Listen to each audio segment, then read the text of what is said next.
Olá, gente, boa tarde para todo mundo, graça e paz em Cristo Jesus. Gênesis, capítulo de número 2, verso de número 19.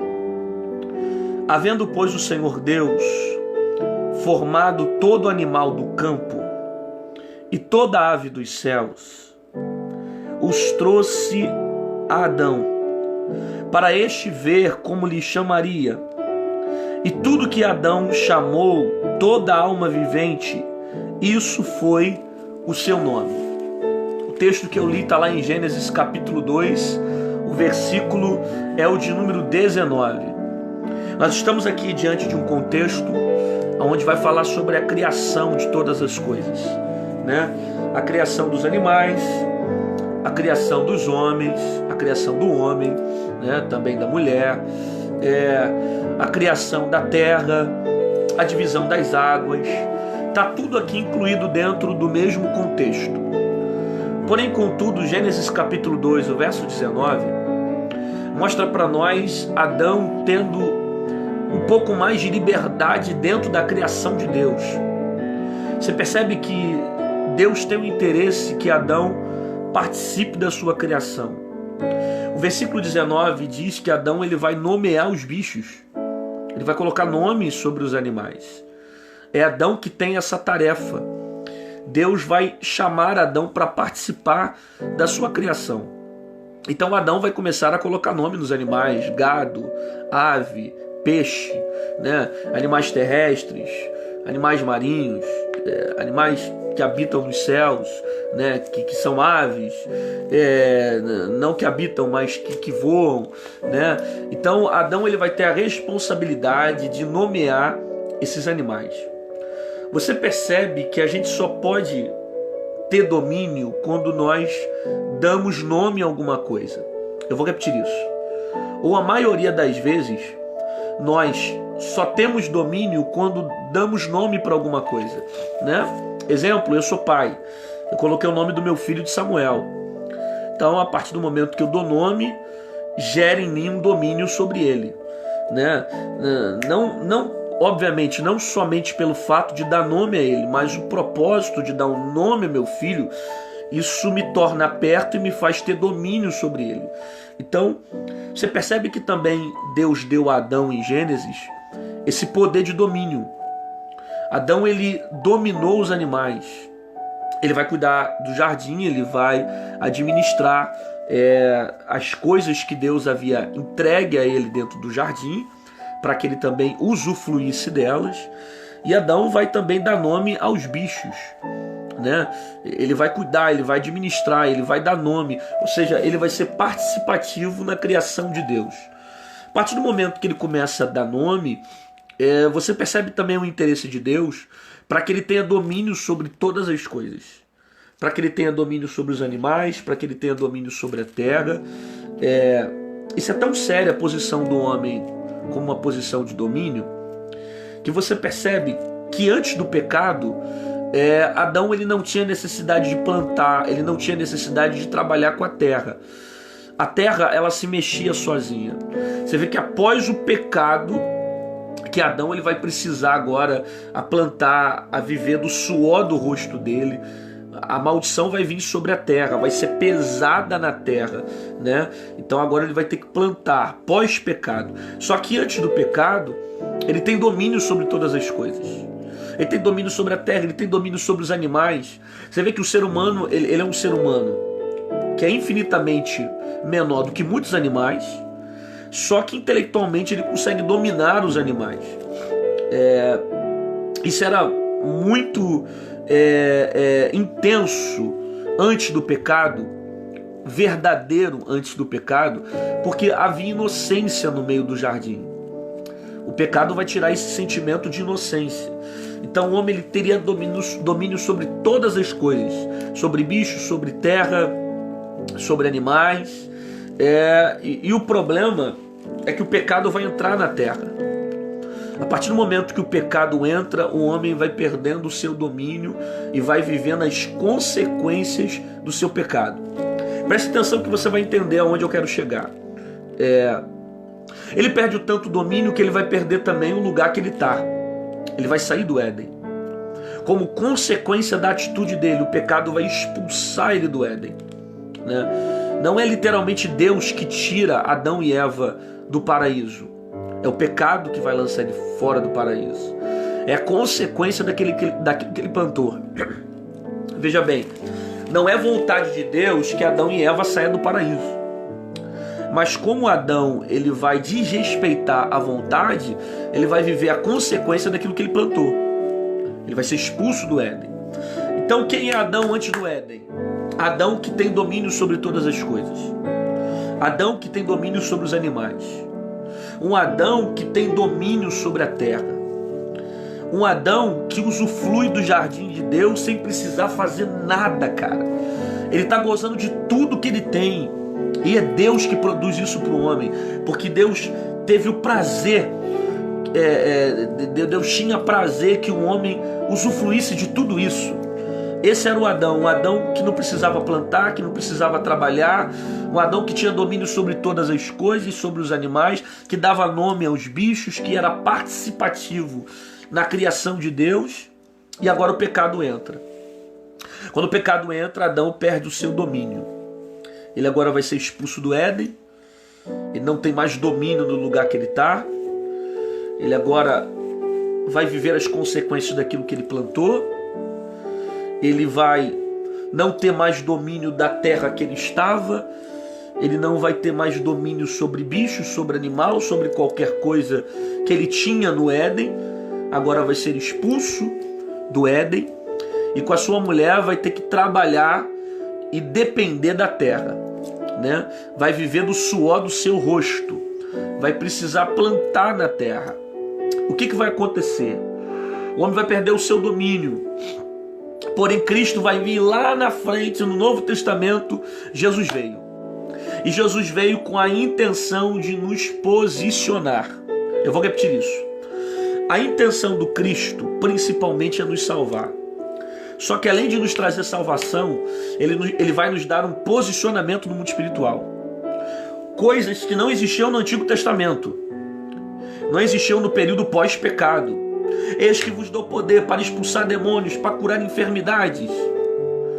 Então, esse poder de expulsar demônios, de curar enfermos, não era para a nação, não era para o povo. Esse poder era específico, né? Quando os sacerdotes tinham autoridade, quando profetas tinham autoridade, esse poder só vinha para alguns homens no Antigo Testamento de maneira exclusiva.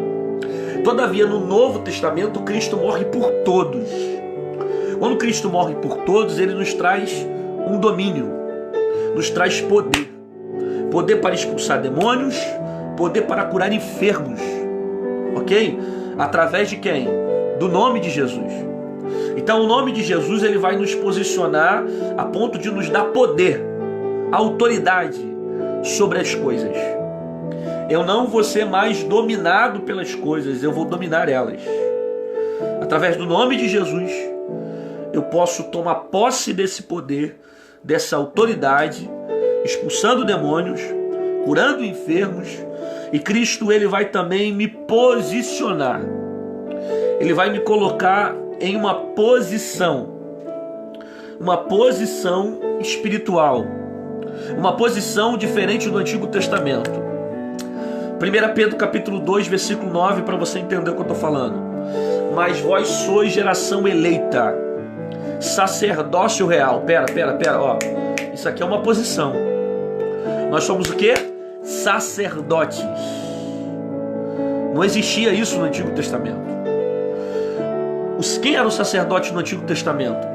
Alguém que levava o culto para Deus, alguém que representava a voz do povo, alguém que levava a adoração do povo para Deus. Tudo isso era um sacerdote. Aí olha o que 1 Pedro capítulo 2, verso 9 vai dizer: mas vós sois geração eleita, sacerdócio real. Então hoje nós somos o quê? Sacerdotes. Então o que os sacerdotes tinham no Antigo Testamento, eu vou ter hoje no Novo Testamento. Como que? Eu tenho acesso a Deus, eu me relaciono com Deus. Na verdade, eu tenho um posicionamento muito além do que os sacerdotes do Antigo Testamento. Porque não era todo sacerdote que conseguia se relacionar com Deus. Segundo a tradição, só o sumo sacerdote que entrava no lugar santo dos santos. Então não era qualquer sacerdote, era o sumo sacerdote, era o chefe dos sacerdotes. Só que hoje, como sacerdote, eu tenho acesso a Deus, eu me relaciono com Deus, eu tenho a autoridade que Cristo me deu através do nome dele, para expulsar demônios, para curar enfermos. Eu posso tomar posse dessa autoridade. Eu tenho governo sobre todas as coisas, eu tenho domínio sobre as coisas através do nome de Jesus. Então hoje eu não sou mais escravo do pecado. Hoje eu não sou mais dominado pelo pecado. Hoje eu não estou preso mais às coisas do pecado. Eu tenho domínio sobre ele. Eu tenho autoridade sobre ele. Cristo me deu esse poder de governar. O véu foi rasgado. Eu tenho acesso ao Pai. Quanta coisa Cristo me deu. Mas além de autoridade, de poder, de tudo isso, Cristo me deu domínio. Eu sou sacerdote da minha casa. Eu sou sacerdote do meu lar. Agora eu tenho governo sobre a minha vida. Eu tenho domínio sobre a minha vida. Entende? Gente, isso aqui é muito forte. Ele me posicionou no mundo espiritual. Ele me deu governo, coisa que o pecado tinha tirado de mim. Porque o pecado governava o homem, levando o homem à desgraça, à queda, à destruição. Era o pecado que dominava o homem, que manipulava o homem para o mal. O homem ele estava sendo impulsionado para o inferno. Não havia céu, não havia eternidade. Entende? Cristo veio, tomou a chave da morte, me deu céu, me deu eternidade, me posicionou, me deu governo, me deu direito de ser chamado filho de Deus. Entende isso aqui? Cristo me deu domínio sobre todas as coisas. Eu tenho poder sobre todas as coisas através do nome de Jesus. Tenho domínio, autoridade para vencer o pecado, para não ser manipulado por ele. Pastor, o que você está querendo dizer? Eu estou querendo dizer o seguinte: Jesus nos deu domínio. Nós temos autoridade sobre todas as coisas. Através do nome de Jesus, nós conseguimos ter o governo. Só que tem um problema, cara. É que tem muita gente que por causa do pecado está perdendo esse domínio. Você pode tomar posse dele através do nome de Jesus, que te deu o direito de autoridade, de governo, de domínio. Só que o pecado está retirando isso de você. Aí, em vez de você dominar as coisas dominam você. Em vez de você ser senhor das suas ações, as suas ações passam a ser o seu senhor.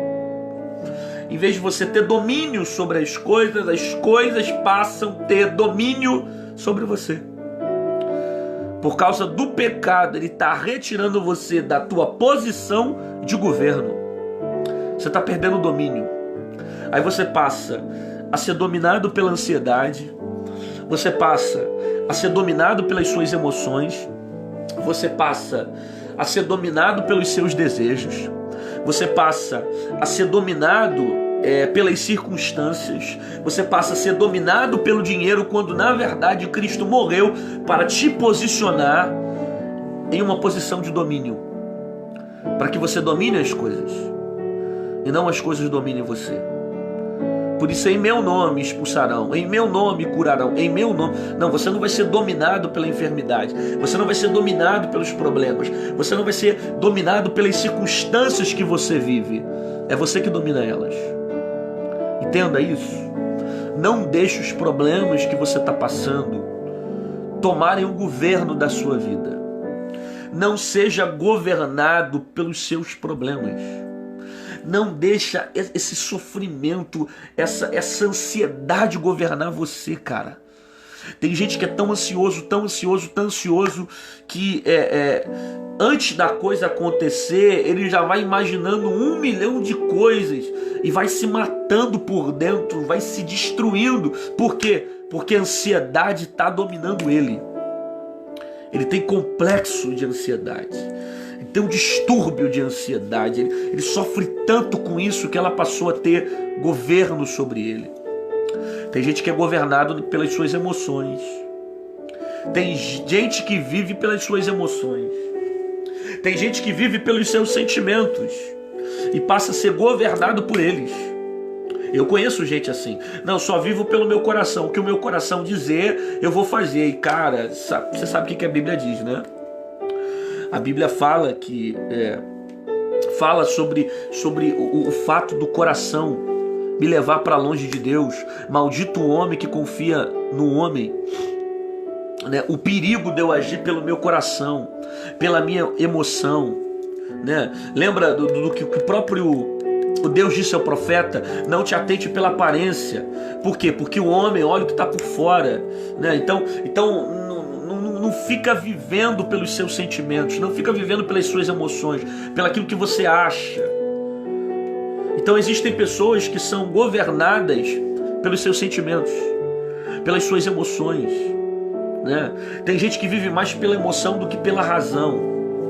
Qual é o problema disso? É que você vai vivendo uma vida descontrolada. Uma hora você está muito alegre, uma hora você está muito triste, uma hora você está muito bem, outra hora você está muito mal, porque você está sendo governada pelos seus sentimentos. Você está sendo governada pelo seu coração. Você está sendo governada pelas suas emoções. E você não tem que ser governada pelas suas emoções. Você tem que ser governada pela palavra de Deus. É o Espírito que tem que governar a sua vida. É Ele que tem que direcionar o que você faz, para onde você vai, a maneira como você tem que agir. É isso aqui, ó, a palavra que tem que dar direção para você.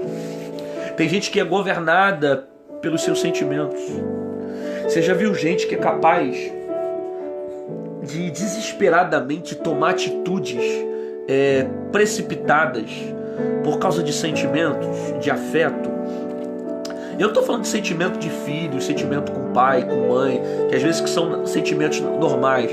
Eu estou falando de coisas que fogem da naturalidade, que fogem da normalidade. Gente que é tão apaixonada por um cara tal, que é capaz de fazer coisas que está fora de controle. Um sentimento absurdo. Ela é governada por esse sentimento. Ela age por esse sentimento. Ela é impulsionada por esse sentimento. Existem pessoas que são governadas pelas suas emoções. Outras que são governadas pela ansiedade. Outras que são governadas pelo dinheiro. Quanta gente que é governada pelo dinheiro, que vive em prol do dinheiro. Agora entenda isso aqui. O problema não é você ter sentimento. O problema não é você ter ansiedade, porque dentro da normalidade todos nós temos.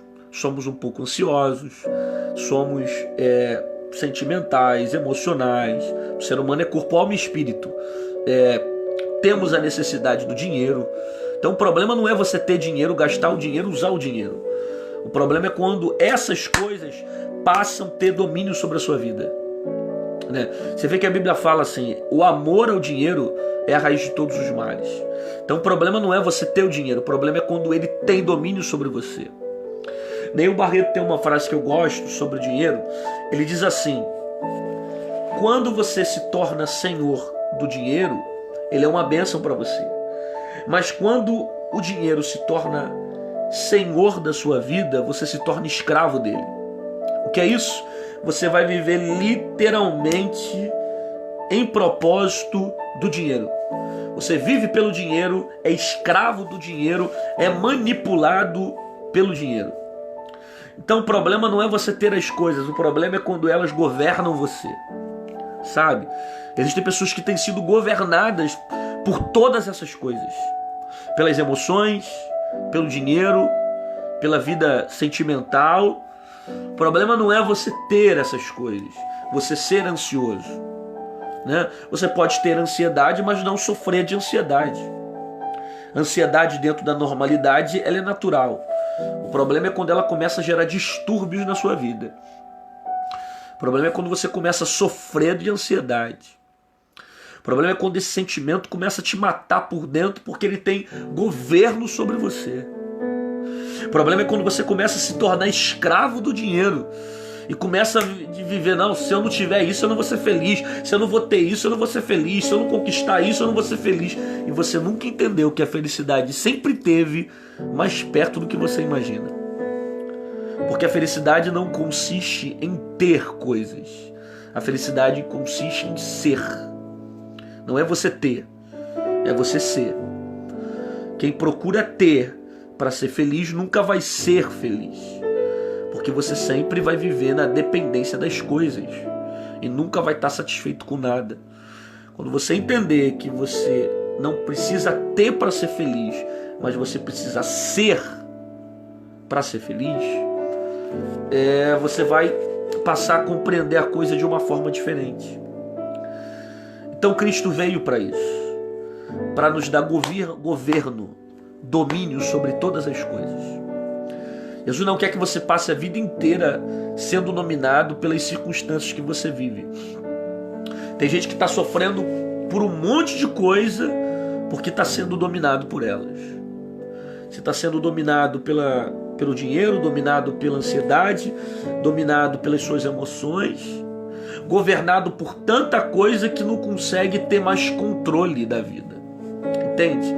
Só que Jesus veio para isso, para posicionar você, para te dar o direito de ser filho de Deus, te dar governo, fazer você ser senhor das suas emoções, senhor das suas ações, não ser escravo dos seus desejos, não ser escravo das suas emoções, não ser escravo das suas atitudes, mas ser literalmente senhor de todas elas.